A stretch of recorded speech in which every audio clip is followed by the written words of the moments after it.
Hey there. So I'm sitting here at my desk again and working, actually responding to comments on various YouTube videos. I posted that video over a month ago about being asked if I was part of the crew, and it got thousands of views and lots of comments. And now that I'm like at the computer, I can see the comments and go through and respond to them. And it's interesting that, okay, first of all, let me stop. If you're just joining me, I'm Brandy. This is my channel, The Runaway Reset. And here I've been talking about recovering from burnout, how I've used travel as a form of healing, and specifically solo travel, yet I'm a married woman. And so it's like an interesting concept. I recently just got back from a 6-week solo adventure, and it was amazing. I was on a cruise for 33 days, and when I initially got on the ship, I was asked by different people if I was part of the crew. So I made a video just talking about it, and I was really surprised. And the comment section has been so interesting. People have made comments and said things like, I've been asked, why didn't I try to do a trip that maybe catered to Black women, solo travel for Black women? To which I would respond, because I don't want to travel with just Black women. That's not the world we live in. I respect and love all people and am interested in the entire world, not just seeing it with my people or visiting brown and Black countries. That's just not what I want to do. So that was number one. Number two, I've been asked, or a comment has been made, husbands don't let their wives travel solo. Yes, they do. And it's a good thing to do it. I even had a video that I created, a sit down with my husband, and he shared his feelings about how my solo travel has impacted him. And so if you are a married woman or a married man and your wife wants to travel solo, I think you should explore it and talk about it, because I think it's very beneficial. You are two individuals and you have individual interests. Sometimes schedules don't align. My husband had no interest in being on a ship has no interest of being on a ship for more than 7 days. So 33 was not happening. And he has a job that he has to go into. So, even if he wanted to maybe sacrifice and do it for me, he was unable to because of his job and just starting. I also received comments that said, well, I would flip the script and begin to question them. And, and these are things like each trip that I take, I learn something new. And what has been interesting is that the comments that I have received from some people who I would suspect are white people have been like, kind of, why, like they didn't understand being asked what I did if I was a part of the crew, that, they didn't understand like the intrusiveness. And, we've always been taught it's not what you say, it's how you say it.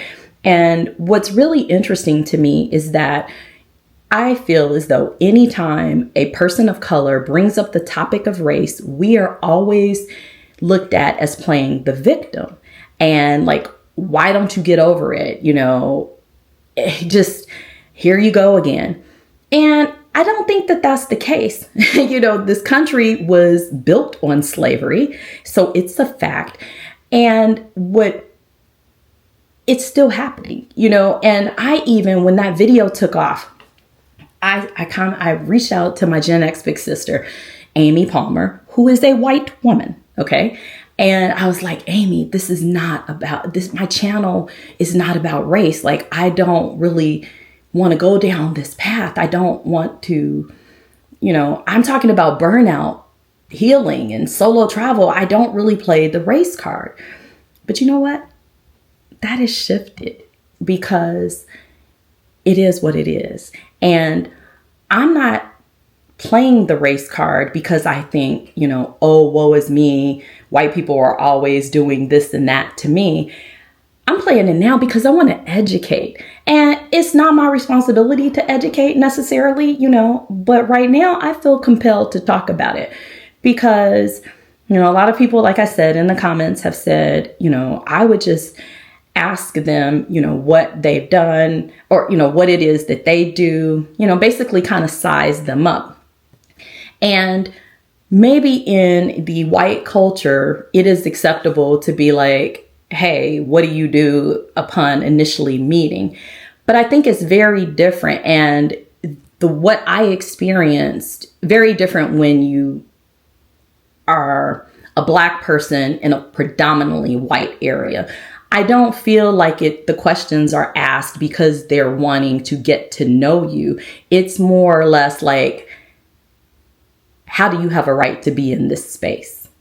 Okay, that's what it comes off as, not, hey, just having this get to know you. Because the gentleman who asked me like what I did at dinner and that I felt like it was a backdoor conversation, I would always see him out and about in port. Sometimes he would be with his wife, sometimes he wouldn't. I remember seeing him in Spain, and I had gone to this point of interest and I was coming down the hill and he was like, hey, Brandy, how did you get here? Because he was coming off the tour bus. Well, I Ubered, I don't know, some of the questions just come off as very, sizing you up. What do you do? Because Black people, that's not how we typically interact with one another. It's like, hey, how are you? What's going on? And we just kind of, have a casual conversation, but we aren't bringing up employment, things of that nature, because we don't care. We're just in this space.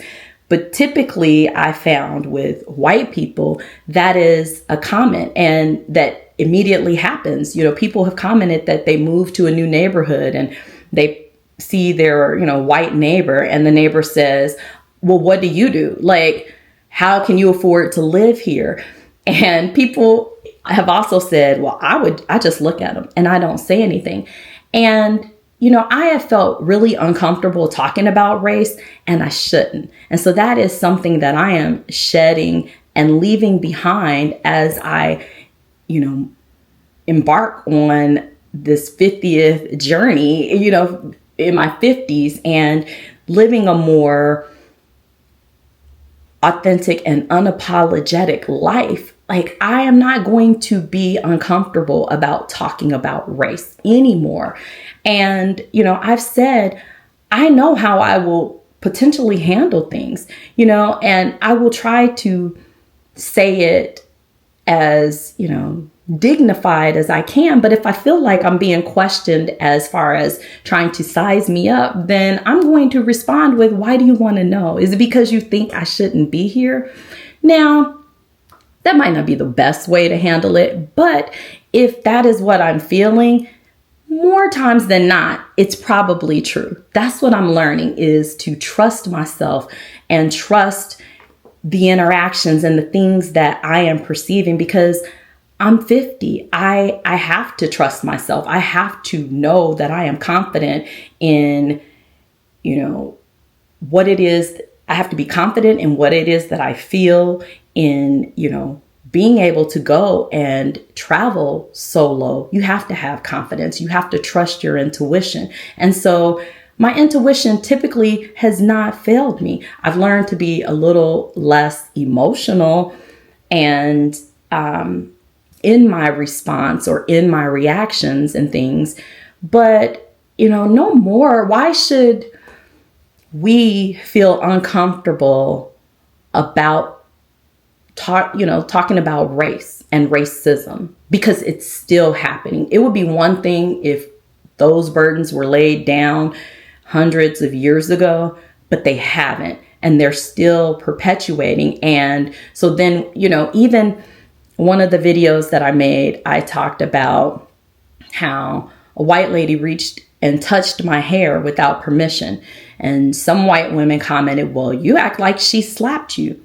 Again, shout out to Amy, who came into the comment sections and was like, it was akin to a slap, because your experience is not our experience. It's like, people don't want to talk about race, don't want to understand why we feel the way that we feel. But I'm going to give you a history lesson, and something to consider. When we were traded as slaves, we stood on the auction blocks and we were examined like animals and had our, lips raised so they could check our teeth and looked at our bone structure and our compositions and, all of that, like animals. And we're human beings. So right now, if you come in and touch anything on my person without permission, it is highly offensive. It is akin to a slap. It is the fact that you have not taken the time to understand our history and what might be triggering to us. And then to take it a step further, to not even understand when I talk about it and get offended because I'm saying something about it. Change your ways. If you don't want to talk about it and be put on notice, then stop the racism. Point blank. I mean, it's simple. It is simple. But that's not the world we live in. But I am choosing to no longer be uncomfortable about talking about race. And if I feel like putting people on notice because I feel like you're questioning me and sizing me up, then that's what I'm going to do. Or maybe I might say a prayer and say, Jesus, bridle my tongue or lead me. I don't know. But I am no longer about to, be uncomfortable. I think that we should all get out and explore the world. I think that you should definitely travel outside of your country, outside of your state, outside of your area and see and meet other people, because all white people aren't racist. All Black people aren't victims. We're human beings, and there is so much beauty in the differences, and there's so much similarity. And I think that they should be celebrated. And I think that we can begin to move past it. I think that, if you aren't being racist, then if I reply to you, then in a manner that challenges that, then we should be able to have a dialogue, and you could be like, oh, well, I didn't mean it that way. And I can educate you that, hey, well, the Black culture, we really don't ask these things off bat. We just kind of talk and then again, like I said, it's not what you say, but how you say it. When do you say it? There is a bit of etiquette that needs to be had or should be had. But yeah, that's my take on, racism and solo travel. And that's it. That's all. Basically, I appreciate you for watching, and I'm going to talk to you tomorrow. Take care.